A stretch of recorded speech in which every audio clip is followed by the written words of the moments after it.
រៀបសួរលោកគ្រូអ្នកគ្រូទាំងអស់ថ្ងៃនេះគឺខ្ញុំចែកម្លែកពីការបង្កើត QR code តាម website មួយគឺយើងចំណាយពេលមិនដល់1នាទីទេគឺយើងអាចបង្កើតបានហើយចង់ដឹងថាបង្កើតយ៉ាងម៉េចឥឡូវយើងទៅទាំងអស់គ្នាជាដំបូងគឺយើងចូលទៅ website មួយឈ្មោះថា QR code generator ឥឡូវទៅហើយ QR code generator ចាំខ្ញុំដាក់ link ហ្នឹងនៅក្នុងនៅខាងក្រោមនៅពេលខ្ញុំផុស Facebook នេះយើងចូលកន្លែងនេះមកចូលកន្លែងហ្នឹងហើយយើងដាក់ link ដែលយើងចង់បង្កើតហ្នឹងនៅក្នុងហ្នឹងឥឡូវយើងចូលទៅ YouTube សិនឥឡូវយើងចូលទៅ YouTube យើង copy យើងចង់បានQR code យើង copy link ហ្នឹងមកនេះ share យើង copy ហើយយើងយកមកដាក់កន្លែងមិញហ្នឹងនេះកន្លែងដែលយើងចង់បង្កើតមិញហ្នឹងមិនមែនកន្លែងនេះទេសុំទោសនេះកន្លែងនេះយើង copy មកយើងដាក់ហ្នឹងណា copy ហើយយើង paste វានៅហ្នឹងមកយើងហៅថា paste មិនមែន paste ទេ paste ហ្នឹងហៅអត់ត្រូវទេហើយយើងចុចទៅលើពាក្យ customize បាទពេលយើងចុចទៅលើពាក្យ customize យើងរងចាំបន្តិចទៅគឺវា load មកលើហើយបាទ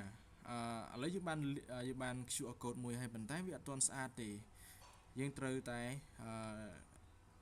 កែសម្រួលយើងត្រូវតែបន្ថែមឬក៏យើងធ្វើឲ្យវាស្អាតណាមិញគឺជា YouTube អញ្ចឹងគឺខ្ញុំដាក់រូបភាព YouTube បើសិនបើវាជា Facebook របស់ខ្ញុំដាក់ Facebook អញ្ចឹងណា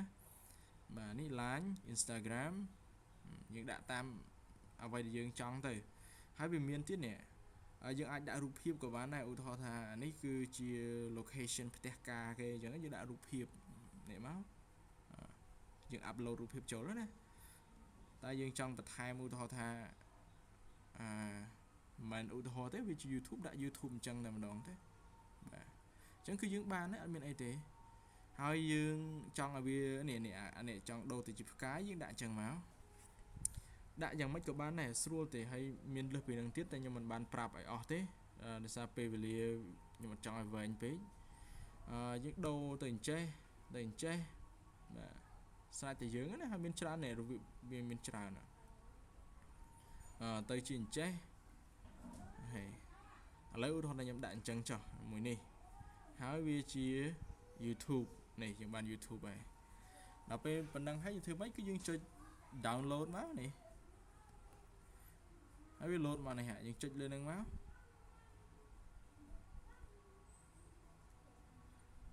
បាទអញ្ចឹងគឺយើងបានហើយយើងយក QR code នេះមួយមកយើងដាក់នៅក្នុងកន្លែងដែលយើងចង់ដាក់ទៅបាទហើយមានសំណួរមួយទៀតសួរថាចុះបើវាជាលក្ខណៈមេរៀនណាយើងត្រូវធ្វើម៉េចបានមាន QR code ដូចជា slide PowerPoint ដូចជា Word ដូចជា Excel ឯកសារផ្សេងវាអត់មាន QR code ទេអញ្ចឹងដើម្បីឲ្យមាន QR code យើងត្រូវ upload វាចូលទៅក្នុង Google Drive អញ្ចឹងណាឯកសាររបស់ខ្ញុំវាមាននៅក្នុង Google Drive អញ្ចឹងខ្ញុំឧទាហរណ៍ថានេះមួយចុះខ្ញុំបាន upload ឯកសារនេះចូលទៅក្នុង Google Drive ឯកសារប្រឡងគ្រូរៀនកម្រិតឧត្តមសិក្សាណាអញ្ចឹងគឺខ្ញុំមានឯកសារនេះឥឡូវខ្ញុំចង់បង្កើតជា QR code យើងធ្វើម៉េចបើយើង copy link កន្លែងហ្នឹងវាបានតែមួយស្លឹកហ្នឹងឯងអញ្ចឹងយើងទៅ copy នេះកន្លែង folder នេះកន្លែងនេះអាហ្នឹងគឺវាបានទាំងអស់ទាំង3ស្លឹកណាបើយើងចុចកន្លែងនេះវាបានតែមួយទេឬក៏យកនេះបានតែមួយស្លឹកយើងថយមកយើង share កន្លែង share folder នេះមកហើយយើងដាក់ copy link នេះបាទអញ្ចឹងយើងបាន link ហើយនេះ copy link អានេះវា share នេះគឺគេកំណត់ទៀតនៅក្នុងនេះណាគេកំណត់អ្នកមើលហ្នឹងគ្រាន់តែមើលនេះគ្រាន់តែមើលអាច comment ឬក៏អាចកែអីបានអញ្ចឹងខ្ញុំដាក់ឲ្យតែមើលទេសុំទោសយើងដាក់ឲ្យតែមើលទេអញ្ចឹងខ្ញុំចុច share copy link ខ្ញុំចុចចូលទៅម្ដងទៀតបង្កើត QR code នេះដាក់ link ចូលកន្លែងនេះមក ហើយយើងដាក់ link កន្លែងហ្នឹង customize ហើយយើង download វាទៅយើងពេញចិត្តមួយណាឥឡូវខ្ញុំឧទាហរណ៍ថាខ្ញុំចង់បានដាក់ view all ហ្មងទៅនេះ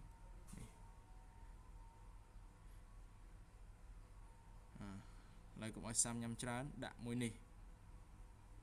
វិញ apply ហើយយើងចង់ដូរអីទៀតឧទាហរណ៍ថាដាក់ផ្កាយហើយមិញហ្នឹងវានៅក្នុង Google Drive អញ្ចឹងនេះក្នុង Drive ហ្នឹងបានហើយយើងចុច download បាទ5នាទីហើយអូខេ